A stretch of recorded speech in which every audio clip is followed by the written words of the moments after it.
It's PrepToBer, and the Right Focus has our last preparation for the National Novel Writing Month in November. We're gearing up for NaNoWriMo, the largest writing challenge in the world. Every writer should participate at least once. What's the last work for PrepToBer? How do we stay motivated for these last 6 weeks of intense creativity for the year? This episode can help. Welcome to The Right Focus, a podcast for writers, from newbies to veterans and everyone in between. Our focus is productivity, process, craft, and tools. We're hosted by M.A. Lee with the assistance of Remy Black and Eddie Runes, all from Writers Inc. Books. Each episode lasts as long as it takes to fix a quick dinner, drive a short commute, or take a brisk walk. Listen for links to show notes and resources at the end of our broadcast. Now, on to the episode.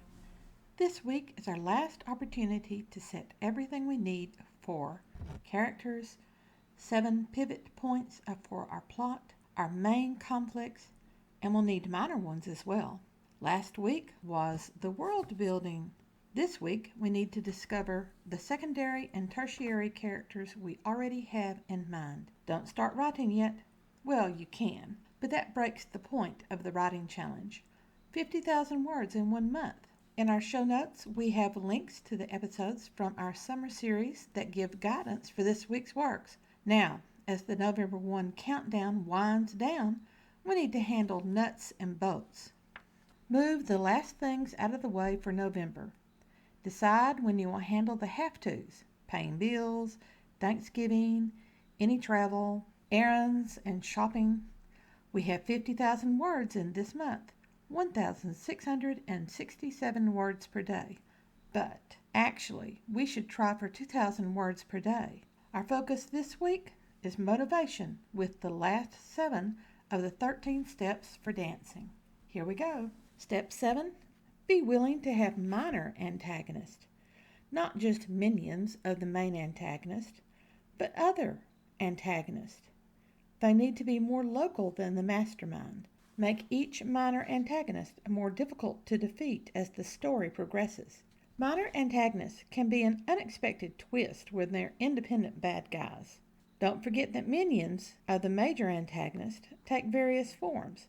Most are simply pawns, following orders without considering consequences. Some are scary evil, working for the antagonist because they enjoy evil. A few are reluctant, compelled by circumstance, or coerced by the major antagonist to maintain their alliance to him.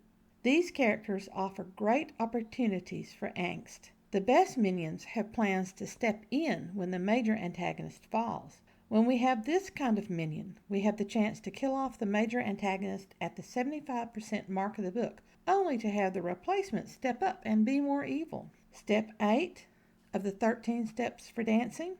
Be global with your antagonist.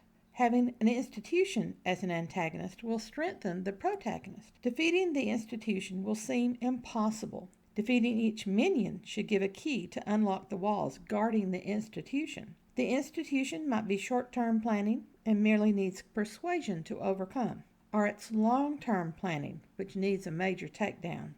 The protagonist can enlist a counter-institution or release devastating information. The institution may not be defeated and destroyed completely. It can be blocked, caged, or weakened. And the institution may become the major antagonist for the whole series of books you decide to write. Step 9, be angsty. Strong protagonist, twisty antagonist, and clever surprises drive great storytelling.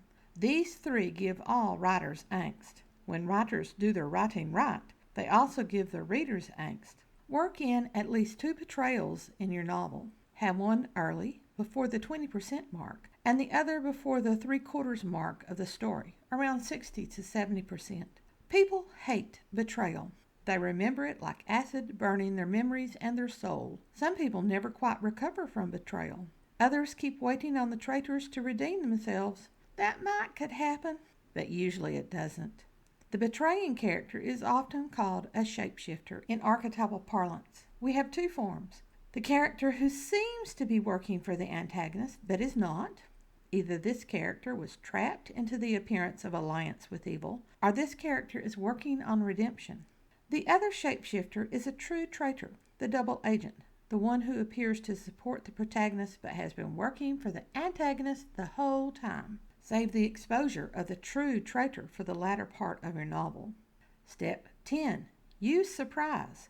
When you're trying to think of how to surprise the reader and your protagonist, you need to reject what most people would think of. Think harder, not the first or second or third event. Go on to the fourth event. You may have to pace a lot in order to find it. Surprises keep stories moving and readers reading.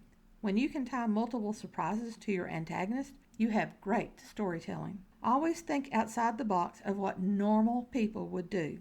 People were shocked by Gone Girl and The Sixth Sense. I figured both out from the promotions, but then I've taught story structure and character development for decades. It's hard to surprise me. Tilt your head sideways with your betrayals and antagonists and angst and surprises. Red herrings are examples of surprises. These are characters who distract from the major antagonist. Originally in the mystery genre, a red herring is a character who can be equally guilty of the crime. Except for a few planted and well-hidden clues, red herrings could be the actual murderer. Step 11. Be disciplined with writing. Every writer of fiction, nonfiction, prose, poetry, book, film, play script needs discipline to succeed.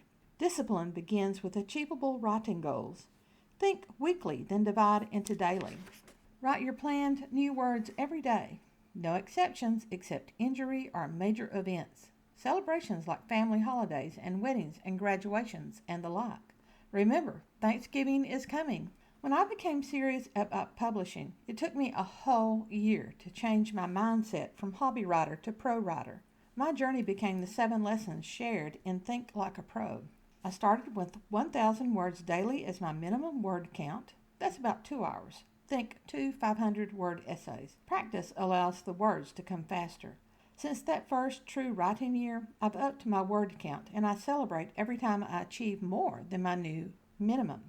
You can break up your writing sessions into smaller increments. Few of us are lucky enough to indulge in long daily writing sessions. Be realistic. Consider daily obligations. Pick an achievable goal, less than you truly want, such as 500 words. 500 words builds to 3,000 a week, which is 12,000 a month. In 5 months of steady writing at this level, 500 words per day for 6 days each week, you achieve a 60,000-word novel, or 2 novellas, or half of an epic. Don't fret when a bad week occurs. Every day is a new day. Every week is a new week. Creating a devotion to writing is essential.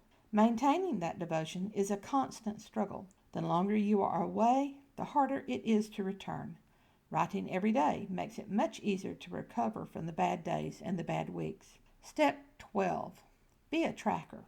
Track what you do in each writing session. Track where you're going for each session.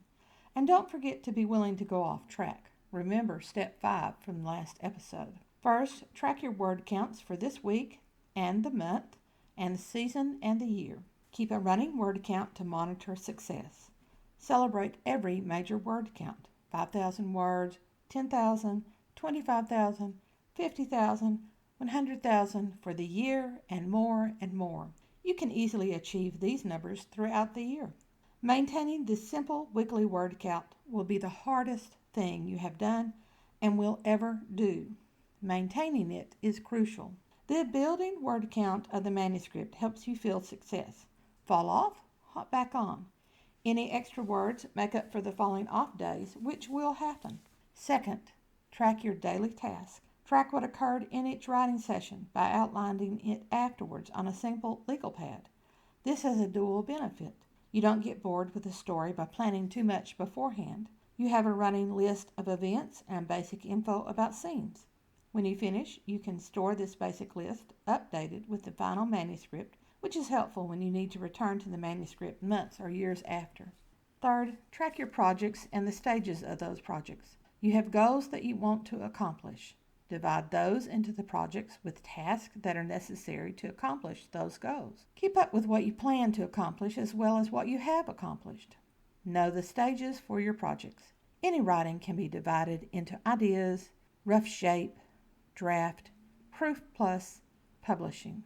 Each of these stages also has its own incremental divisions for the completion. Success occurs when you know where you are, where you've been, and where you're going. Nebulous thinking about the projects and stages and incremental divisions fosters an overwhelming dizzy ride. Carousels aren't really dizzy rides when you're on them. Step 13, our last step for dancing to be a writer, be a friend to Jot List. Drum roll, please. This last step helps you enjoy the writing dance. Of course, with all advice, take it or leave it. What works for some will not work for others. However, end each session and begin each session with a jot list. The ending jot list will list what should occur next. Never write until the words run dry. Write for your allotted time, then make notes about what will happen next. Begin each session by reviewing the ending jot list, then create a new list before you start writing. Handwriting this list of words and phrases seems to engage the brain more than typing it does. You may not be able to hit all of the ideas in the next writing session. Those ideas then head into the next session or will be held in reserve for the appropriate upcoming scene. Always transfer the ideas over. Never trash them. The impish creative muse will not be amused if you trash ideas that she's given you. Don't offend the muse. She's got prickly thorns. These ending-beginning lists do not count in your daily words. When away from the writing session, going about your daily life, the impish muse will tickle your subconscious brain and new ideas for your story will continue to develop. That's the 13 steps for anyone who wants to just start writing, whether it's a novel or a nonfiction work or poetry or a play. This advice works for any type of writing, including emails at work.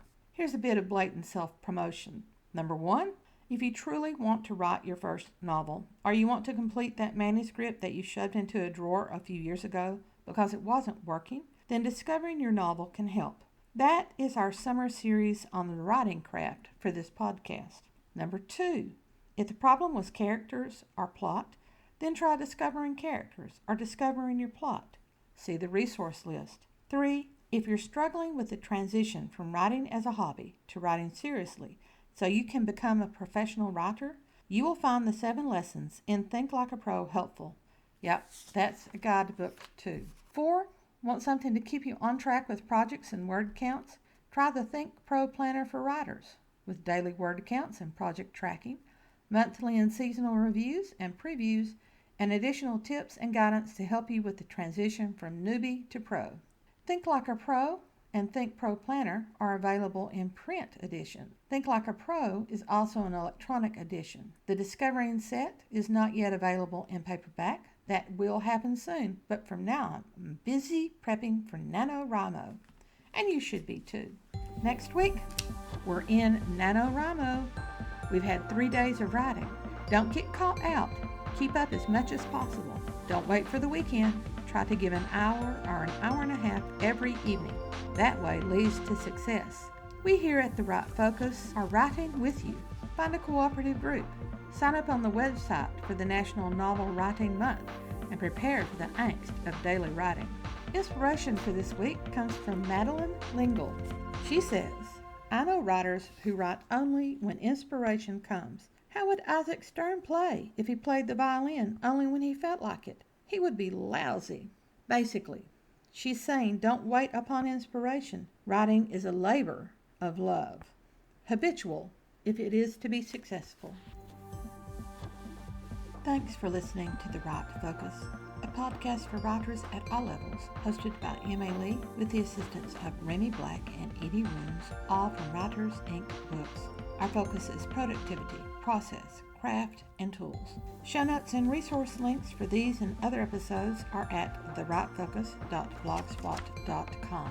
Our music is licensed through Audio Jungle. It's called Background Music Logo, created by Alexander Polishchuk, known on Audio Jungle as Plastic 3. The music comes in 5 different iterations. Write to us at winkbooks@aol.com if you have speculations, comments, or questions. When you find value in our content, share with your writing friends or write a review. We're small beans here. We don't have the advertising budget of the big peeps, and you can make a difference. And whatever occurs, write on.